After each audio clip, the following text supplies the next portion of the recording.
Bienvenidos a un nuevo encuentro con Fátima, Roma, Moscú. La consagración de Rusia al corazón inmaculado de María aún está pendiente. Desde hace medio milenio, los combates liberados por el mundo contra la verdad de la Iglesia Católica han conducido a errores cada vez más profundos y peligrosos, desencadenando hasta revoluciones. Es muy interesante notar que los procesos históricos más fundamentales de la era moderna se dieron en tres fechas semejantes. En los años 1517, el protestantismo, en 1717, la masonería, y en 1917, el comunismo. Y esto fue en donde se manifestó, en Occidente, un avance verdaderamente sistemático de la apostasía de la verdad de Dios que irradia desde allí a todo el mundo. Jesucristo dice a sus apóstoles: como me envió mi Padre, así os envío yo. En esta palabra de Cristo tenemos tres niveles: el Padre, Cristo, los apóstoles, la Iglesia. El Padre envía a Cristo, Cristo envía a los apóstoles. Cristo dice: quien a vosotros escucha, a mí me escucha, y quien a vosotros rechaza, a mí me rechaza. Ahora bien, quien me rechaza a mí, rechaza a aquel que me envió. Y justamente en estos tres pasos tuvo lugar la apostasía de la verdad durante los últimos siglos. Apostasía contra la Iglesia Católica, 1517, apostasía contra Cristo, 1717, y apostasía contra Dios, 1917. Este desarrollo es del todo consecuente y en sus avances es en cierto sentido necesario. Aquel que rechaza a los enviados de Cristo, los sucesores de los apóstoles, es decir, la Iglesia Católica, rechaza en consecuencia también a Cristo. El que rechaza a Cristo, rechaza consecuentemente también a Dios Padre. La historia del último medio milenio ha confirmado así y de manera aterradora estas palabras de Cristo. En 1517, con la publicación de las tesis de Lutero, se marca, al menos exteriormente, el comienzo decisivo del protestantismo. De los dos envíos mencionados, Lutero reconoce solamente uno, la mediación de Cristo hacia Dios, pero no la mediación de la Iglesia hacia Cristo. De aquí las sentencias programáticas de Lutero: solo las Escrituras y no el magisterio de la Iglesia; solo la gracia y no la mediación a través del sacerdocio y de los sacramentos; solo Dios y ninguna mediación a través de los santos del cielo. En 1717, con la fundación de la masonería en Inglaterra, se marca la siguiente etapa de la apostasía. El rechazo de la Iglesia y de su magisterio por Lutero trajo como consecuencia ulterior el rechazo absoluto de la revelación de Dios dentro de este mundo. Como la encarnación de Jesucristo constituye el punto culminante de la revelación de Dios, será especialmente rechazada. La filosofía masónica no es atea, postula un ser superior, gran arquitecto del mundo. Por lo tanto, los masones no son ateos, sino que abogan por el deísmo. Dios ya no actúa más en el mundo después de la creación, y por el agnosticismo. Es imposible conocer la verdad. Y en el campo de la ética postulan consecuentemente el liberalismo, libertad en todos los ámbitos en lugar de autoridad o ley. Aquí se ve la realización del primer paso antes mencionado: quien a vosotros rechaza, a mí me rechaza. Así como Lutero rechazó la mediación de la Iglesia, así también rechazan los masones a Cristo y con él toda mediación o puente hacia Dios. Es por eso que sostienen el deísmo, que rechaza a priori no solamente la divina providencia y la posibilidad de milagros, sino también toda autoridad divina. En 1917, con el estallido del comunismo, se marca la tercera etapa en esta revolución social contra Dios, ya que desde 1717 se ha negado categóricamente la actuación de Dios en el mundo y cualquier intervención suya después de la creación. Llegamos como consecuencia al último paso, al perfecto ateísmo y antiteísmo. El comunismo es efectivamente, en esencia, un ateísmo social combativo. No es en ningún caso un sistema meramente económico al que se agrega solo externamente el ateísmo. El comunismo entronca con la Revolución Francesa, especialmente a través de Rousseau. También entre la masonería y el protestantismo existe una clara relación, fácil de deducir, viendo quiénes han sido sus artífices. Los dos principales fundadores de la masonería son Jean-Théophile de Sagliers y James Anderson, un pastor protestante y el otro teólogo protestante. Quien me odia a mí, odia también a mi Padre. El segundo nexo consecuente trazado claramente por Cristo se hace realidad aquí. Esta última consecuencia, que llega hasta el odio de Dios, se muestra claramente en el comunismo y de modo muy combativo. Se había anunciado en la masonería más avanzada: quien quiera niega al Hijo, tampoco tiene al Padre. Todos estos errores de la era moderna no permanecieron solo en el plano teórico, sino que transformaron la vida de la humanidad y de la sociedad en todos sus aspectos. Condujeron necesariamente a una persecución de cristianos sin precedentes. De acuerdo a recientes declaraciones rusas, 200.000 sacerdotes y religiosos, católicos y ortodoxos, perecieron víctimas del terror stalinista, fueron fusilados, ahorcados, crucificados o expuestos a morir congelados. Martillo y hoz no se limitaron solamente a derramar la sangre de mártires, sino que también aplicaron a sus pueblos subyugados, sin el menor escrúpulo, medidas de terror de una violencia y crueldad monstruosas. Según las prudentes estimaciones de los autores del Libro Negro del Comunismo, la erección de la utópica visión de la sociedad sin clases sociales costó alrededor de 100 millones de víctimas humanas.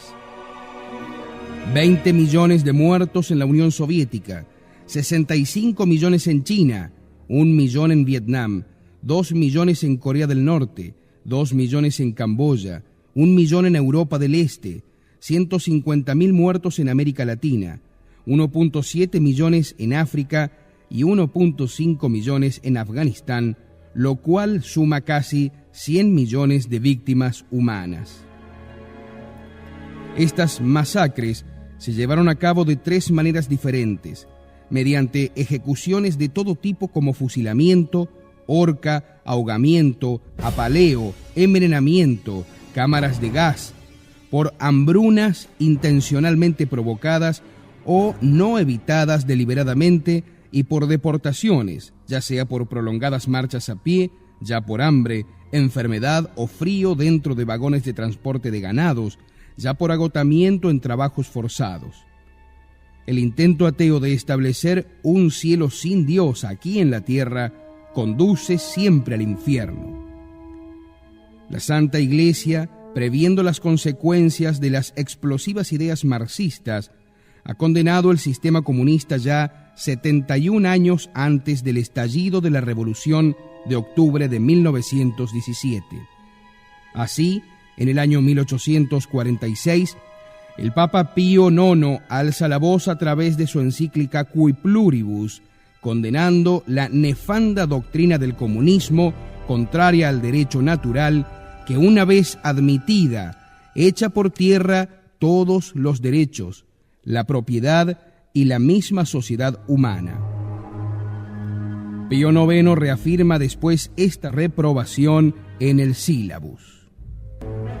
León XIII, su sucesor en la encíclica Quod Apostolici Muneris, desenmascara el comunismo como mortal pestilencia que se infiltra por los miembros íntimos de la sociedad humana y la conduce a un extremo peligroso.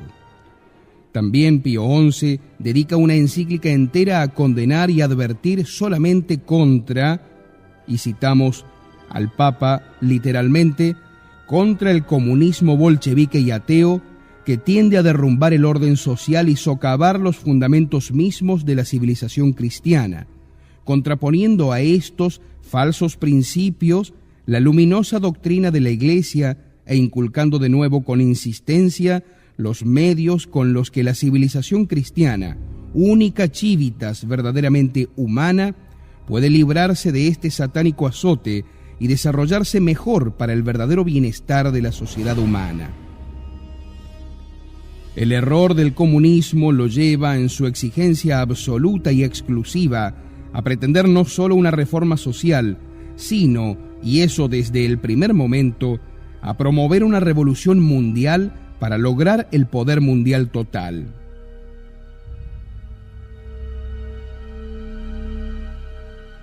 Insistiendo en el aspecto dialéctico de su materialismo, los comunistas sostienen que los hombres pueden acelerar el conflicto que ha de conducir al mundo hacia la síntesis final. De ahí sus esfuerzos por hacer más agudos los antagonismos que surgen entre las diversas clases de la sociedad. La lucha de clases, con sus odios y destrucciones, toma el aspecto de una cruzada por el progreso de la humanidad.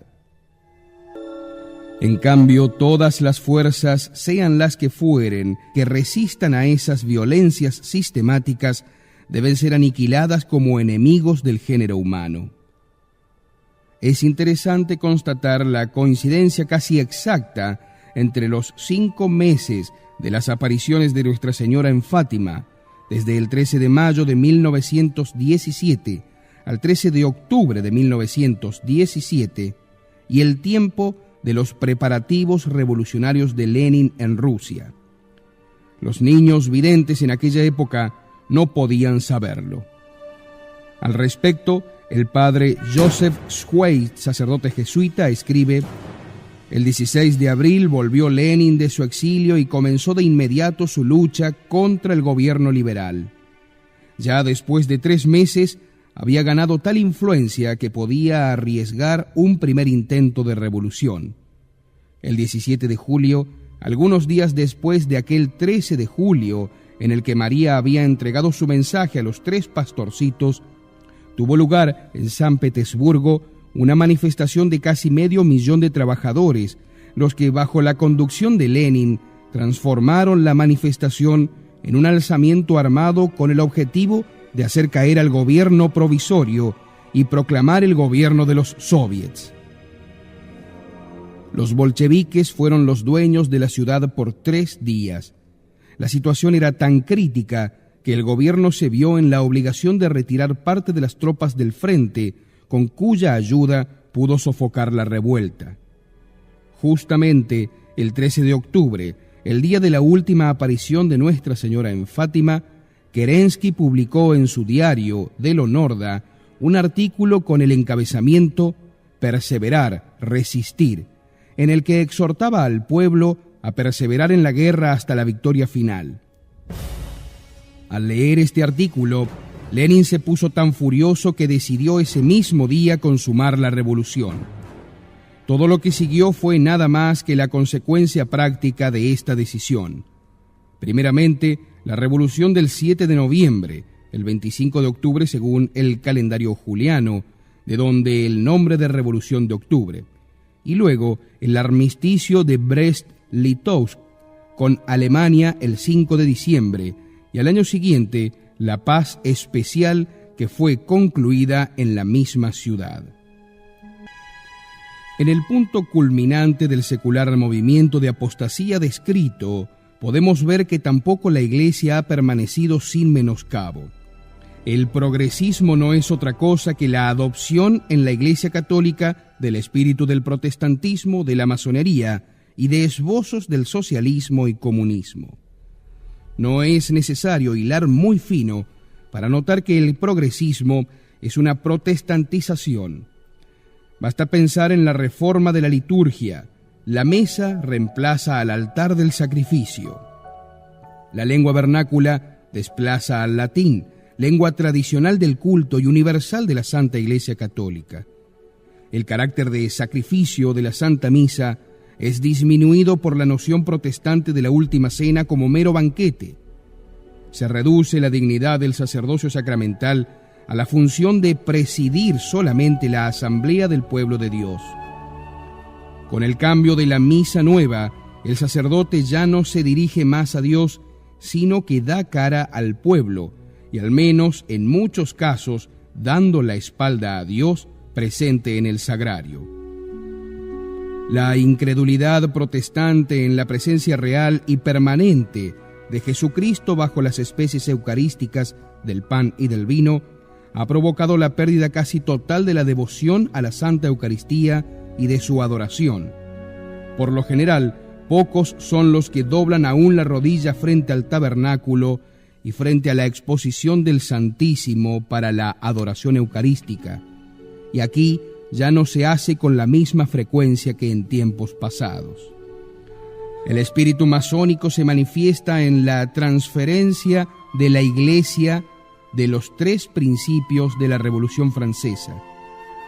La libertad se refleja en la libertad religiosa, que significa el rechazo del reinado social de Jesucristo.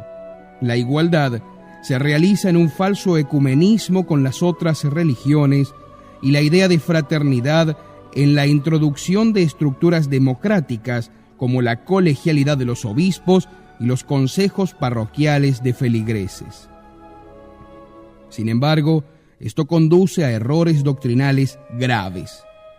La libertad religiosa reclama para el hombre el supuesto derecho natural a elegir cualquier religión aunque sea errónea. Pero eso equivale a postular el absurdo que el verdadero Dios otorgó al hombre, su criatura, el derecho a negar a su Creador. La igualdad arrasa con toda distinción, levanta al hombre al nivel de Dios atribuyéndole la autoridad de crear su propia moral. Sitúa al mismo nivel la verdadera religión con las falsas. Extremando la fraternidad, los obispos han llegado a perder la necesaria independencia para el manejo de sus diócesis. Hasta el Concilio Vaticano II, los mitrados eran autónomos y dependían solamente del Papa. En cambio, ahora, los obispos se ven cada vez más restringidos por las fraternales directivas de la Conferencia Episcopal de su país. En todas estas reformas, frutos del Concilio Vaticano II, subyace el espíritu masónico, como también en el liberalismo católico, en el pluralismo de la verdad, en un cierto deísmo que lleva a la negación de los milagros. El progresismo se alimenta de una tercera vertiente al adoptar elementos del esquema comunista. Se fundaron gremios a los cuales se dieron nombres de la nomenclatura marxista, como por ejemplo el Consejo Central de los Católicos en Alemania.